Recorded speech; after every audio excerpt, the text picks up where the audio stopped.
환영하고 또 축복합니다. 우리 앞뒤 좌우에 계신 분들하고 이렇게 한번 인사했으면 좋겠습니다. 웃으시면서요. 참 잘 오셨습니다.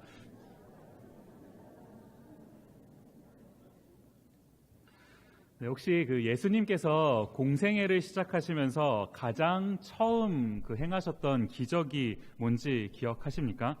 요한복음 2장에 기록된 이제 가나 혼인 잔치에서 이제 물을 포도주로 바꾸셨던 이제 이 사건이 예수님께서 행하셨던 첫 번째 기적으로 알려져 있습니다. 이게 이제 첫 번째 기적이라고 한다면요, 굉장히 큰 의미가 담겨져 있는 것 아닌가요? 영국의 케임브리지 대학에서요, 이제 어느 날 종교학 시험이 있었던 날이었습니다.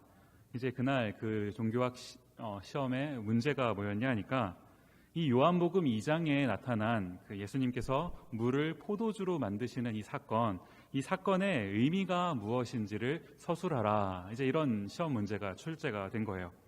이제 거기 앉아 있는 학생들이 각자 나름대로의 답을 써내려 가는데 유독 이제 한 학생만 아무것도 쓰지를 않고 시험 시간 내내 그냥 가만히 앉아 있더라는 겁니다.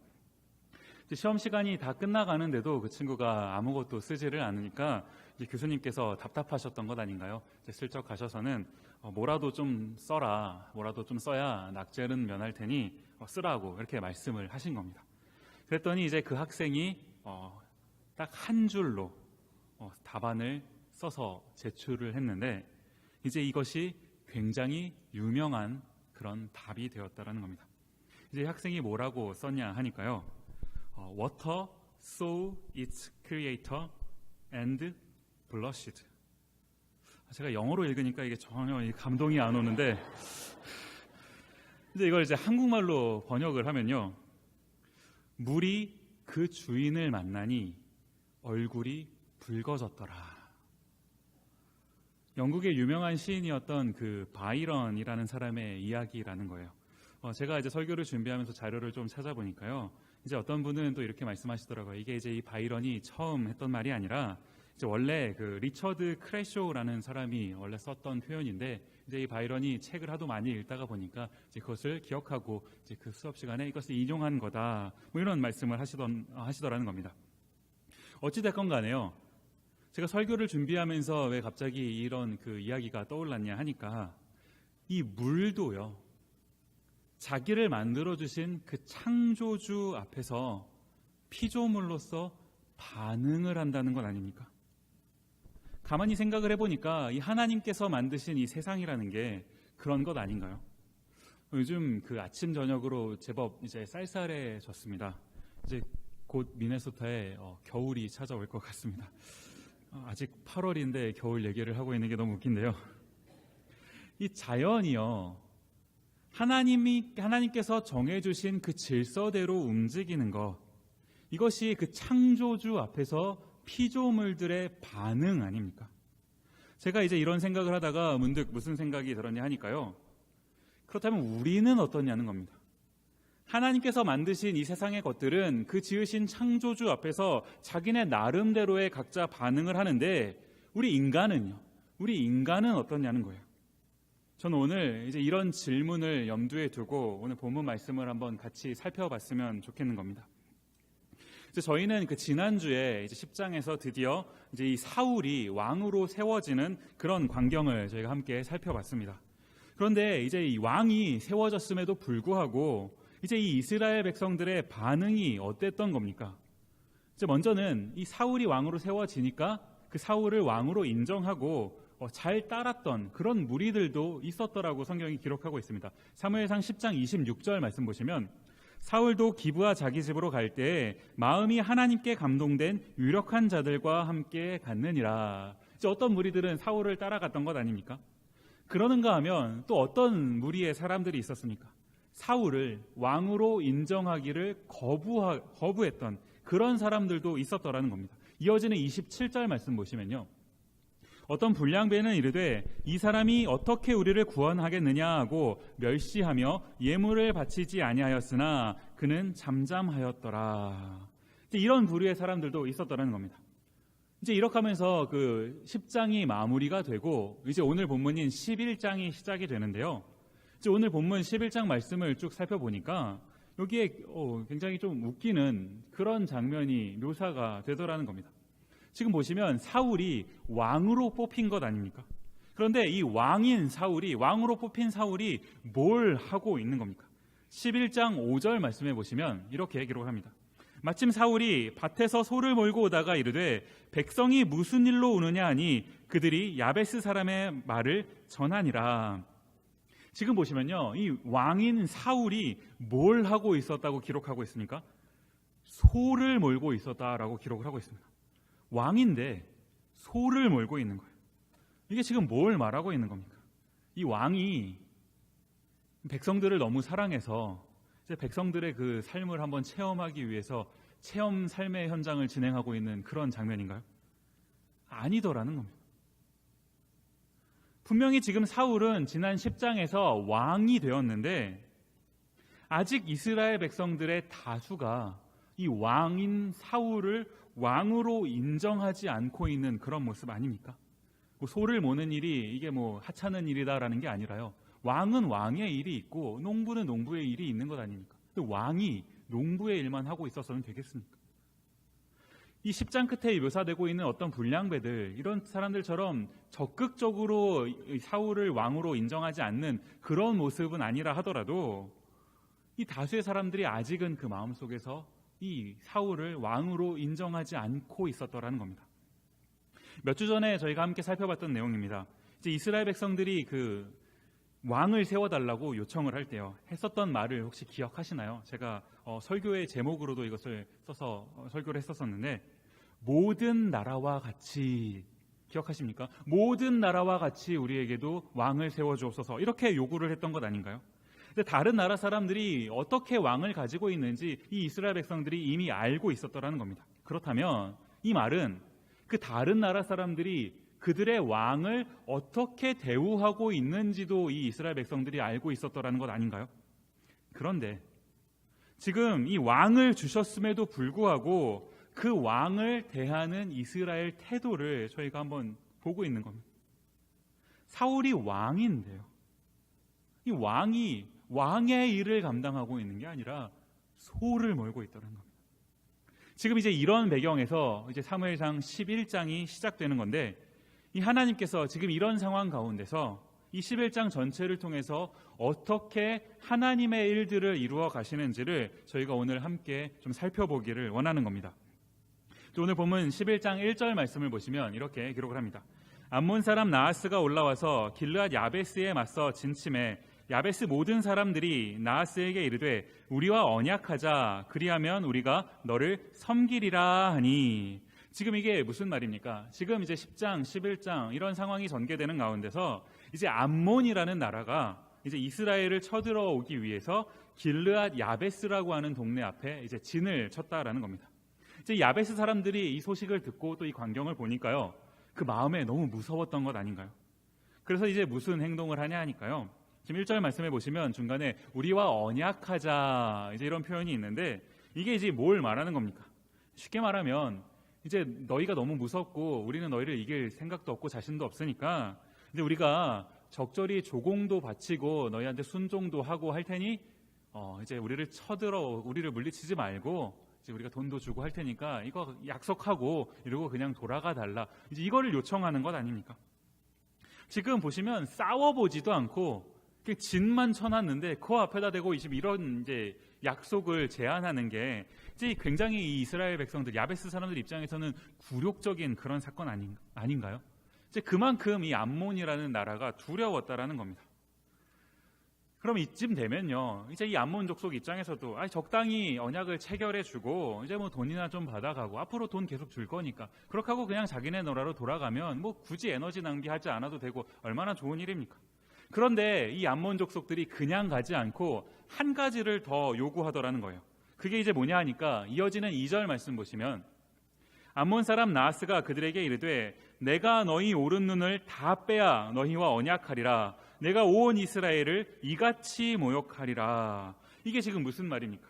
너희가 원하면 그런 언약을 해주기는 할 건데 그냥 해주는 것이 아니라 너희 모든 사람들의 오른 눈을 다 빼면, 이게 이제 원어로 보시면 파버린다라는 얘기입니다. 너희의 오른 눈을 다 파버리면 그러면 이제 이런 언약을 해주겠다라는 겁니다. 지금 이게 이 야베스 사람들의 입장에서는요, 이미 한번 그 굴욕적으로 한번 숙이고 들어간 상황 아닙니까? 그런데 지금 이걸 두 번 죽이는 자기 신들을 더 비참하게 만드는 겁니다. 다른 각도에서 이걸 보면요, 이게 뭐 말이 안 되는 얘기 아닙니까? 뭐 오른쪽 눈을 파버린다라는 게 이게 뭐 말이 되는 얘기인가요? 이제 야베스 사람들이 이런 상황이 되니까요, 이제 이 암몬 족속에게 한 가지 부탁을 하는 겁니다. 뭘 부탁하냐 하니까 3절 말씀 보시면 야베스 장로들이 그에게 이르되 우리에게 이레 동안 말미를 주어 우리가 이스라엘 온 지역에 전령들을 보내게 하라. 만일 우리를 구원할 자가 없으면 내게 나아가리라 하니라. 이게 지금 무슨 말인가요? 7일, 딱 일주일 동안만 시간을 달라는 거예요. 그때까지 이제 우리가 우리를 구원할 사람을 찾지 못하면 너가 말한 대로 그렇게 하기 위해서 너한테 나아가겠다, 이렇게 말하고 있는 겁니다.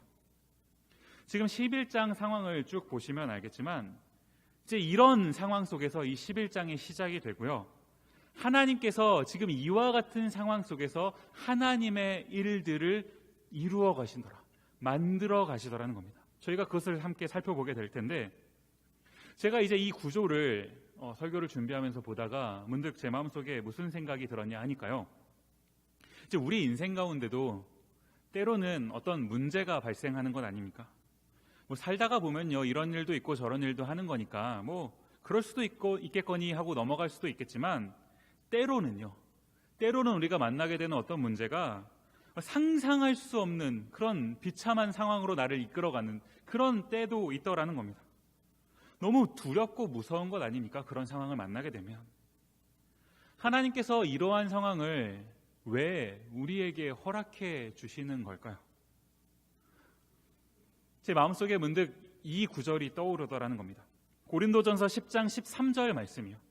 사람이 감당할 시험 밖에는 너희가 당한 것이 없나니 오직 하나님은 미쁘사 너희가 감당하지 못할 시험 당함을 허락하지 아니하시고 시험 당할 즈음에 또한 피할 길을 내사 너희로 능히 감당하게 하시느니라. 이게 우리가 너무나 잘 알고 있고 종종 이제 묵상하면서 마음속에 위로를 받게 되는 그런 구절 아닙니까? 이제 저도 제 마음속에, 제 삶 속에서 때로 어려운 일을 당할 때 이제 이 구절 말씀을 떠올리면서 제 마음속에 이제 위로를 얻게 되는 거예요. 제가 어저께 이제 설교를 준비하는데 문득 그 이 구절 중에서 10장 13절 말씀 중에서 자꾸 제 마음속에 떠오르는 구절이 뭐냐 하니까요, 맨 마지막에 있는 피할 길을 내사, 이 피할 길을 내사, 이게 제 마음속에 자꾸 남더라는 겁니다. 하나님께서 우리에게 어떤 그 시험, 어떤 문제를 주시는 이유가 뭡니까? 하나님께서 그 시험, 그 문제를 우리에게 주시면서 우리를 피할 길, 어떤 길로 인도하시더라는 거예요. 시험이 없었더라면, 문제가 없었더라면 그 어떤 길이 살 길인지도 모르고 우리가 길도 모른 채 헤매고 있는 것 아닙니까? 시험이 있었기 때문에, 하나님께서 어떤 문제를 우리에게 주셨기 때문에 결과적으로 하나님께서 우리를 살 길, 피할 길로 인도하시더라는 거예요. 이런 관점에서 본다면요, 이 문제 자체, 시험 자체는 이게 어려운 일이죠. 쉬운 일 아니지 않습니까? 이 눈을 판다는 이거 쉬운 일 아니지 않습니까? 그런데 우리가 다른 관점에서 이걸 본다면 이 문제를 통해서 내가 하나님께 인도함을 받을 수 있다면 이 문제가, 이 시험이 감사의 제목이 되기도 하는 것 아닙니까? 오늘 본문 11장, 사무엘상 11장 말씀도 이러한 관점에서 한번 살펴볼 수 있겠더라는 거예요. 지금 본문에서도요, 지금 이 야베스 사람들이 겪었던 이 문제, 암몬 사람들이 쳐들어와서 자신들을 위협하고 눈을 빼버리겠다 말하는 이 장면이 무서운 시험의 장면 아니었습니까? 그런데 하나님께서 이 야베스 사람들에게 이런 시험, 이런 문제를 허락해 주시니까 그제서야 이 야베스 사람들이 어떤 행동을 하게 되는 겁니까? 사울을 찾더라는 겁니다. 그제서야, 그 상황이 되고 나서야 자신들의 왕인 사울을 기억하고 사울을 찾더라는 거예요. 오늘 본문 11장 4절 말씀 보시면 이에 전령들이 사울이 사는 기브아에 이르러 이 말을 백성에게 전하매 모든 백성이 소리를 높여 울더니, 제가 이제 설교를 준비하면서 좀 자료를 찾아보니까 이 야베스에서 지금 이 사울이 살고 있는 기브아까지의 거리가 약 68km, 이제 마일로 하면 한 42마일쯤 된다라고 합니다. 그냥 이렇게 걸어가면 한 이틀쯤은 가야 도착할 수 있는 그런 거리더라는 거예요. 지금 이 거리를 가서 사울에게 지금 이와 같은 소식을 전하는 것 아닙니까? 그랬더니 이 사울이 이 소식을 듣고요, 어떤 일이 지금 이어서 발생을 하는 겁니까? 이어지는 5절과 6절 말씀 보시면, 마침 사울이 밭에서 소를 몰고 오다가 이르되 백성이 무슨 일로 우느냐 하니 그들이 야베스 사람의 말을 전하니라. 사울이 이 말을 들을 때에 하나님의 영에게 크게 감동되매 그의 노가 크게 일어나. 아까 전에 저희가 살펴봤던 것처럼 이 사울이 밭에서 소를 몰고 있다가 이제 소를 몰고 오는 중에 이 소식을 전해 들은 겁니다. 그때 이 사울에게 어떠한 일이 발생하게 되는 건가요?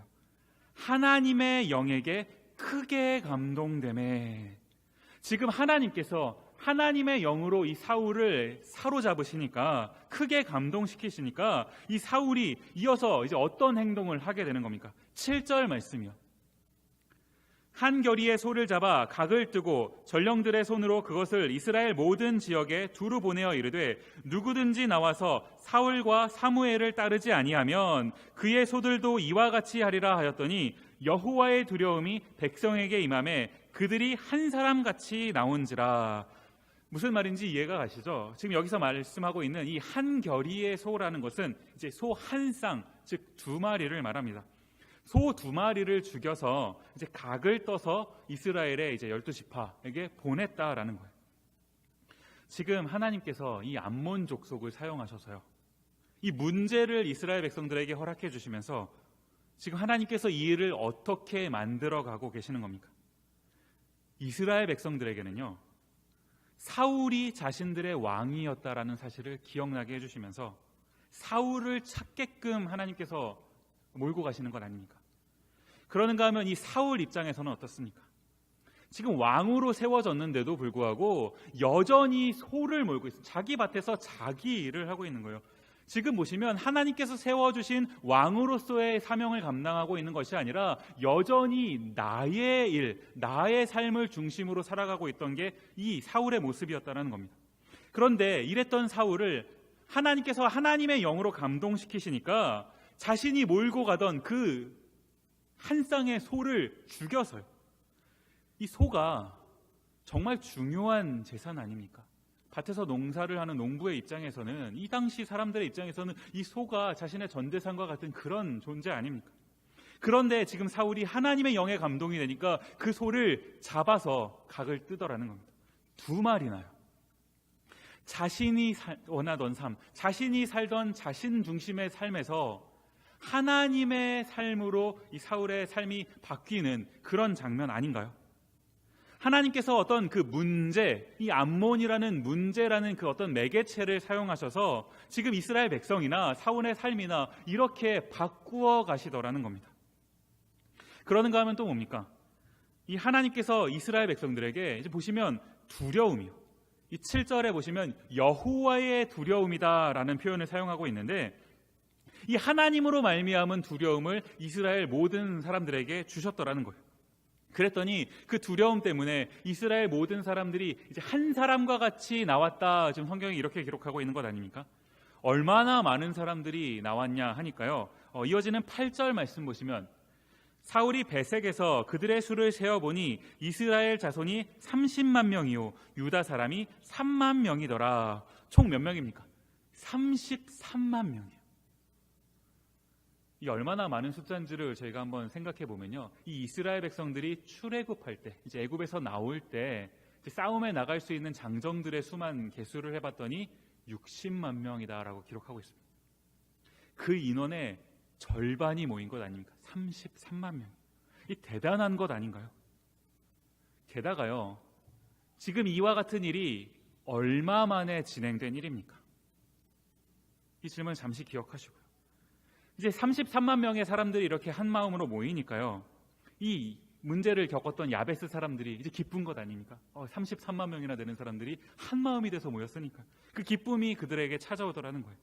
그러는가 하면 또한 그 전략적으로요, 이 야베스 사람들이 어떤 행동을 하냐 하니까 이 33만 명이 이제 들키면 안 되지 않습니까? 그러면 이제 손해를 보거나 전쟁에서 불리해질 수 있으니까 이제 들키지 않으려고 이제 전략을 사용하더라는 거예요. 9절과 10절 말씀 보시면 이렇게 기록을 합니다.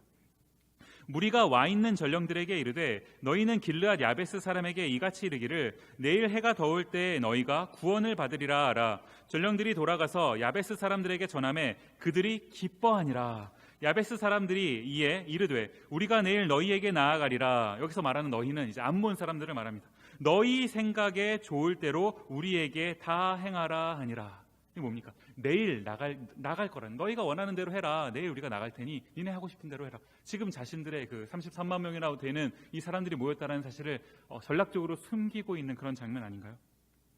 10절 말씀을 보시면 내일 너희에게 나아가리라. 지금 야베스 사람들이 이렇게 대답했다라는 겁니다. 그러면 내일 너희가 좋을 대로 해라, 이거 아닙니까? 그런데 내일 나아가겠다고 했고요, 아직까지는, 오늘까지는 괜찮은 것 아닙니까?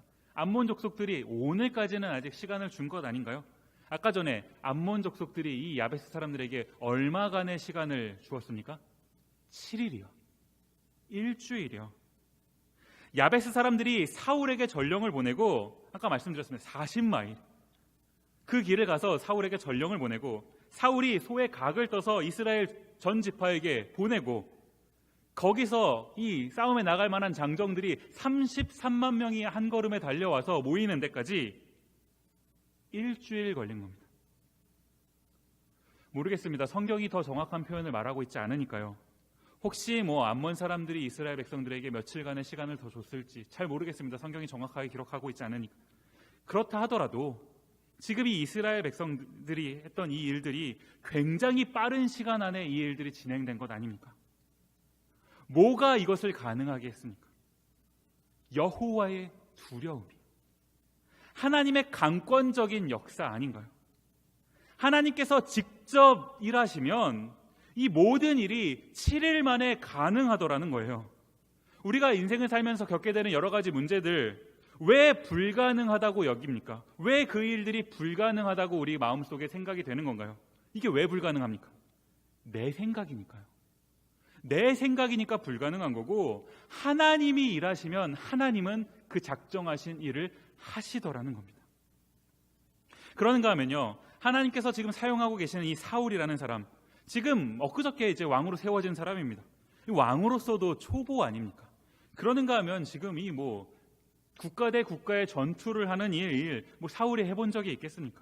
그런데 하나님께서 지금 이 사울이라는 사람을 들어 사용하시면서 어떻게 이 일을 만들어 가시는지 한번 보자는 거예요. 11절 말씀 보시면, 이튿날 사울이 백성을 3대로 나누고 새벽에 적진 한가운데로 들어가서 날이 더울 때까지 암몬 사람들을 치매 남은 자가 다 흩어져서 둘도 함께한 자가 없었더라. 지금 보시면 사울이 이 모인 백성들 33만 명이나 되는 이 사람들을 세 그룹으로 나누고요. 또 뭡니까? 새벽에 기습적으로 지금 공격을 시도했다, 이런 거 아닌가요? 지금 보시면 이 싸움에 어떤 전략, 어떤 전술이 지금 있는 것 아닙니까? 지금 이 33만 명이요, 잘 훈련된 군사들이 아닙니다. 그냥 갑자기 모인 그냥 성인 남자들이라는 거예요. 7일 만에 이 급조된 사람들로 모인 이 사람 군대를 통해서 이와 같은 일을 해낼 수 있다라는 것, 하나님께서 이 지금 사울에게 지혜를 주셨다라는 것 아닙니까? 결국 이 싸움이 어떻게 됩니까? 사울이 이끄는 이 이스라엘 백성들이 지금 이 암몬 사람들과의 전투에서 이겼다라는 거예요. 지금 이 광경을 보면요, 이 전투의 모습을 보면 이 전투의 주연은 사울이었는지 모르겠습니다. 사울을 중심으로 이 전투가 진행이 되었으니까요. 그런데 저희가 이걸 쭉 보시면요, 지금 이 11장에서 이 모든 일을 누가 연출한 겁니까? 하나님께서 다 연출하고 계시더라는 거예요. 전쟁이 이제 이렇게 끝나니까요, 12절 말씀을 보시면 이렇게 기록을 합니다. 백성이 사무엘에게 이르되 사울이 어찌 우리를 다스리겠느냐 한 자가 누구니이까 그들을 끌어내소서 우리가 죽이겠나이다. 지금 이게 무슨 말이에요? 이 사울을 왕으로 인정 안 했던 사람들 있었던 것 아닙니까? 그 사람들 끌고 나와서 한번 본때를 보여주겠다, 죽이겠다, 이런 겁니다. 제가 설교를 준비하는데 이 부분을 묵상을 하다가 무슨 생각이 드냐 하니까 이게 굉장히 웃기는 장면 아닙니까? 사실은 자기네들도 대부분 그렇게 하고 있었던 것 아닌가요? 이미 사울이 왕이 됐는데 여호와로부터 기름 부으심을 받았는데 왕으로 대우하지 않고 있었던 것 자신들의 모습 아닙니까? 이게 보니까요, 우리 인간의 완악함이라는 게 이렇더라는 거예요. 어떤 그 죄의 문제가 드러날 때 나보다 더 악한 어떤 사람이 있으면 자꾸 거기에 화살을 그 사람에게로 보내면서 내 죄의 짐을 덜어버리고 싶은 것 아닙니까? 누군가한테 비난을 돌리면서요. 이게 우리한테 있는 그런 모습 아닌가요? 그런데 지금 이런 상황 가운데서 이 사울이요, 굉장히 멋진 대답을 하는 것을 우리가 오늘 본문 말씀을 통해서 볼 수 있습니다. 이어지는 13절 말씀 보시면 사울이 이르되 이날에는 사람을 죽이지 못하리니 여호와께서 오늘 이스라엘 중에 구원을 베푸셨음이니라. 오늘은 하나님께서 우리 이스라엘 백성들을 구원하신 날, 하나님의 구원이 베풀어진 날이니 우리가 사람을 죽일 수 없더라는 거예요. 이 지금 보시면 이 사울이 하나님을 우리 이스라엘의 자신의 왕으로, 구원자로 고백하고 있는 지금 이런 위대한 고백을 하는 것 아닙니까? 지금 사무엘이 이렇게 진행되는 일들을 보고 있다가 이제 이스라엘 백성들에게 한 가지 말을 합니다. 무슨 말을 하냐 하니까요, 14절 말씀입니다. 사무엘이 백성에게 이르되 오라 우리가 길갈로 가서 나라를 새롭게 하자. 제가 오늘 설교의 제목도 이제 여기서 가지고 왔습니다. 길갈로 가서 나라를 새롭게 하자는 겁니다. 이게 이 나라를 새롭게 하자라는 표현이 이제 한국말 성경으로만 읽으면 이게 조금 혼돈이 있을 수 있는데요. 이 영어로 보시거나 혹시 원문 성경을 보시면 이게 무슨 말입니까? 영어 성경에 이런 표현이 있습니다. Renew the kingship. 이게 뭘 말하는 겁니까?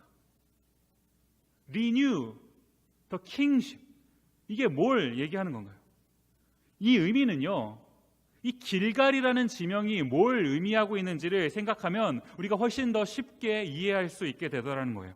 이 길갈이 이스라엘 백성들에게 있어서 어떤 의미가 있는 곳입니까? 여호수아 4장 19절부터 24절까지 말씀 보시면요, 조금 깁니다. 제가 읽겠습니다. 여러분 눈으로 한번 읽어주시기 바랍니다. 첫째 달 10일에 백성이 요단에서 올라와 여리고 동쪽 경계 길갈에 진침해 여호수아가 요단에서 가져온 그 12돌을 길갈에 세우고 이스라엘 자손들에게 말하여 이르되 후일에 너희의 자손들이 그들의 아버지에게 묻기를 이 돌들은 무슨 뜻이니까 하거든 너희는 너희의 자손들에게 알게 하여 이르기를 이스라엘이 마른 땅을 밟고 이 요단을 건넜음이라. 너희 하나님 여호와께서 요단물을 너희 앞에서 마르게 하사 너희를 건너게 하신 것이 너희 하나님 여호와께서 우리 앞에 홍해를 말리시고 우리를 건너게 하심과 같았나니 이는 땅의 모든 백성에게 여호와의 손이 강하신 것을 알게 하며 너희가 너희의 하나님 여호와를 항상 경외하게 하려 하심이라 하라.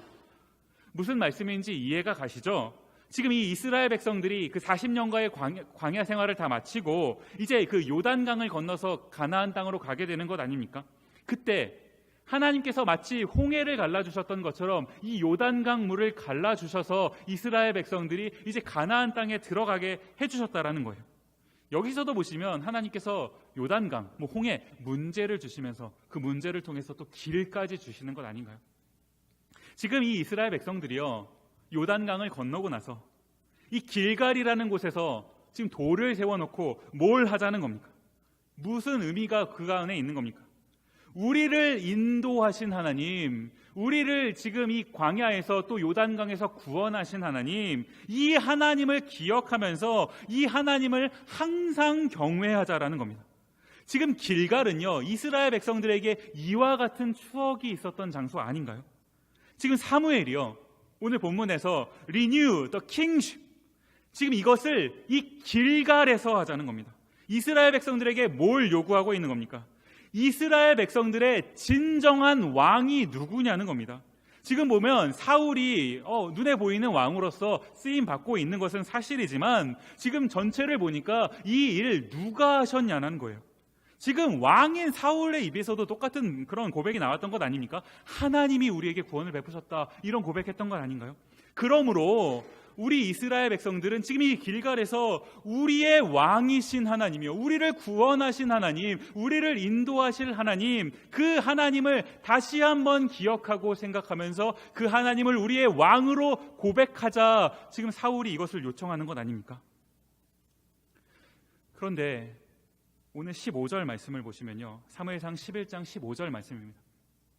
모든 백성이 길갈로 가서 거기서 여호와 앞에서 사울을 왕으로 삼고 길갈에서 여호와 앞에 화목제를 드리고, 그 다음 보시면 사울과 이스라엘 모든 사람이 거기서 크게 기뻐하니라. 이스라엘 백성들이 길갈로 가서요, 이제 사울을 왕으로 삼고 사울과 이스라엘 모든 사람들이 크게 기뻐했다. 지금 15절 말씀이 이렇게 기록을 하고 있는데, 제가 이 15절 말씀을 묵상을 하다가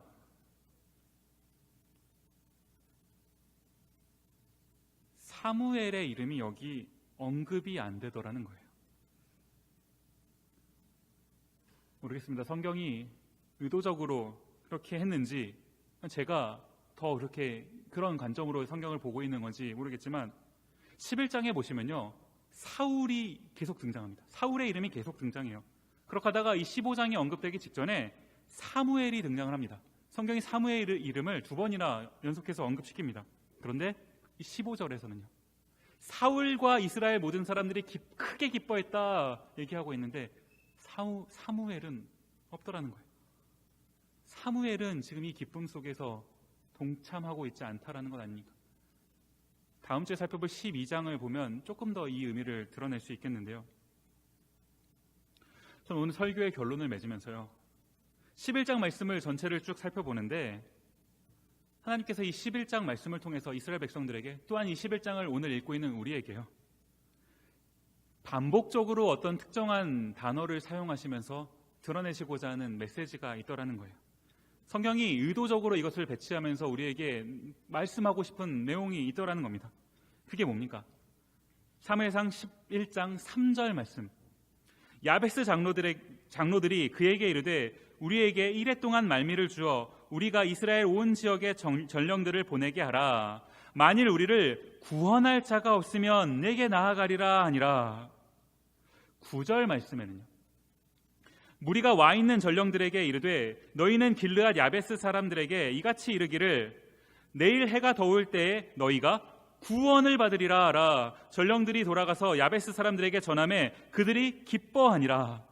마지막 13절 말씀이요, 사울이 이르되 이날에는 사람을 죽이지 못하리니 여호와께서 오늘 이스라엘 중에 구원을 베푸셨음이니라. 제가 뭘 말씀드리고 싶은지 아시겠죠? 구원이요. 오늘 사무엘상 11장은요, 우리에게 우리를 구원할 분이 하나님이시라는 사실을 드러내고 있는 것 아닙니까? 이 하나님이요, 이 하나님께 renew the kingship, 이 하나님의 왕위를, 하나님의 왕권을 새롭게 하자라는 것 아닌가요? 우리를 구원할 줄 존재는 지금 이 인간왕 세워놓고 크게 기뻐할 것이 아니라요, 우리를 구원해 줄 진정한 우리의 왕은 하나님이시라는 것을 우리가 한번 다시금 우리 마음속에 새롭게 기억하자라는 것을 사무엘상 11장이 우리에게 말하고 있는 것 아닙니까? 저는 오늘 설교를 이 찬양으로 마무리하고 싶은데요, 반주를 부탁을 드립니다. 찬송가 8장입니다.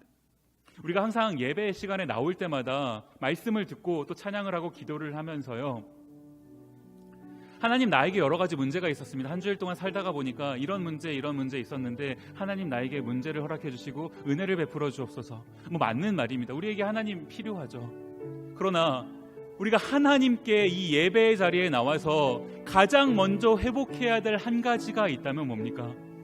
하나님은 우리의 왕이시고 하나님은 우리의 하나님이시고 나는 하나님의 백성입니다. 우리가 회복해야 될 것은, 가장 먼저 고백해야 될 것은 이거 아닌가요?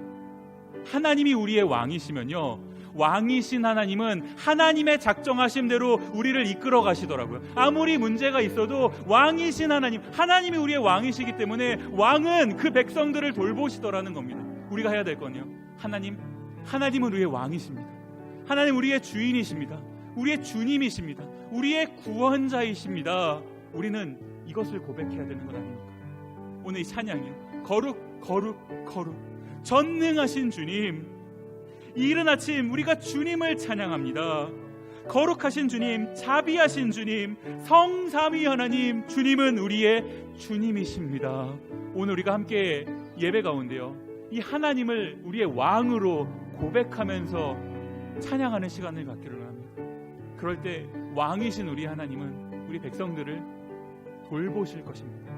하나님은 우리를 구원하신 왕이십니다.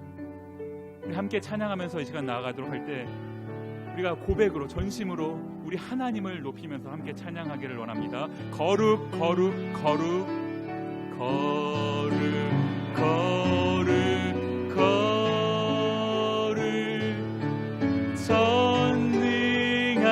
전능하신 주, 이른 아침 우리 주를 찬송합니다. 이른 아침 우리 주를 찬송합니다. 거룩 거룩 거룩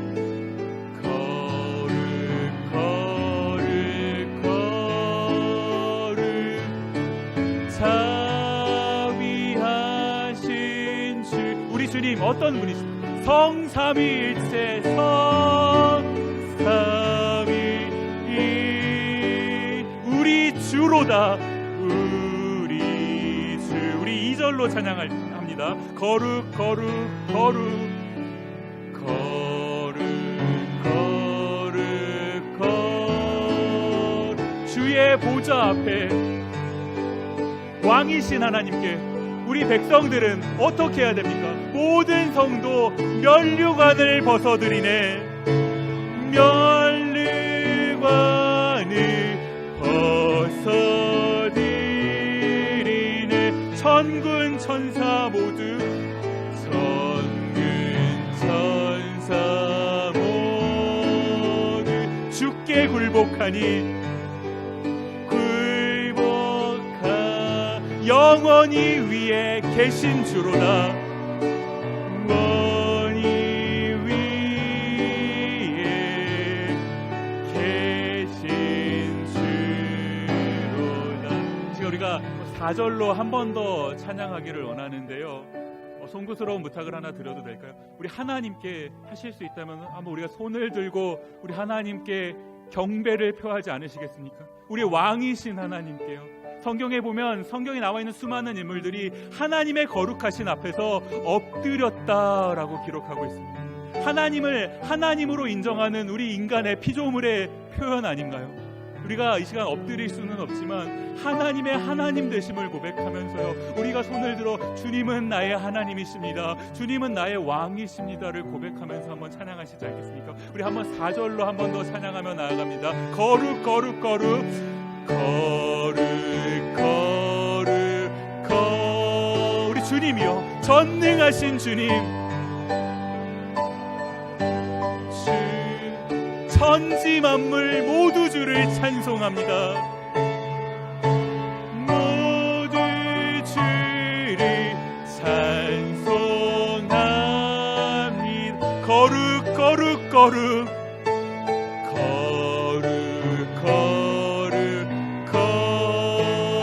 전능하신 주님, 능하신 주, 성삼위일체,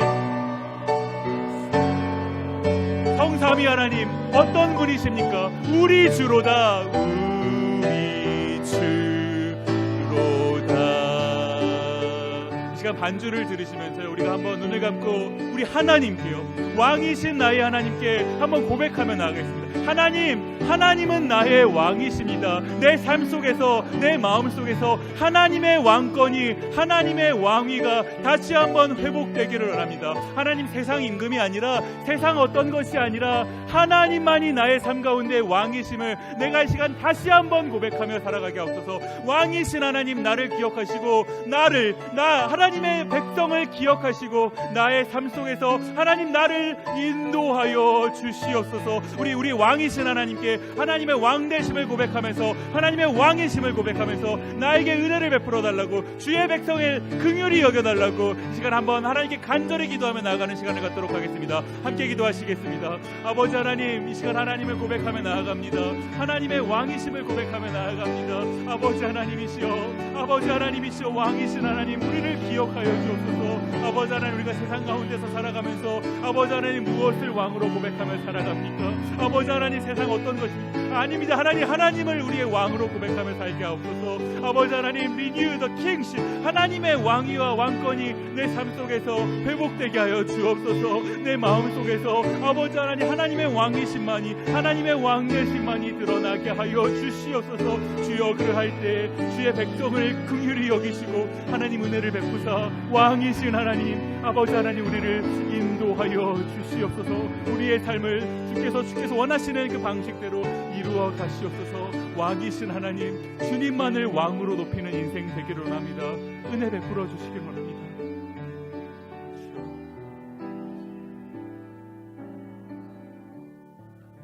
고마우신 아버지 하나님, 이른 아침 우리를 주님의 전에 부르시고 함께 하나님을 예배할 수 있게 하심 감사합니다. 하나님을 예배하는 것은 하나님이 우리의 왕이심을 고백하는 행위임을 기억하고 하나님을 우리의 왕으로 우리의 삶 속에서도 인정하며 하루하루를 살아가는 우리 모두 되게 하옵소서. 왕이신 하나님, 주님의 백성들을 긍휼히 여기시고 왕께서 우리를 인도하여 주사 우리의 인생이 주께서 원하시는 주님의 작정대로 이루어질 수 있도록 주여 은혜 가운데 함께하여 주옵소서. 감사드리옵고 예수님 이름으로 기도드립니다.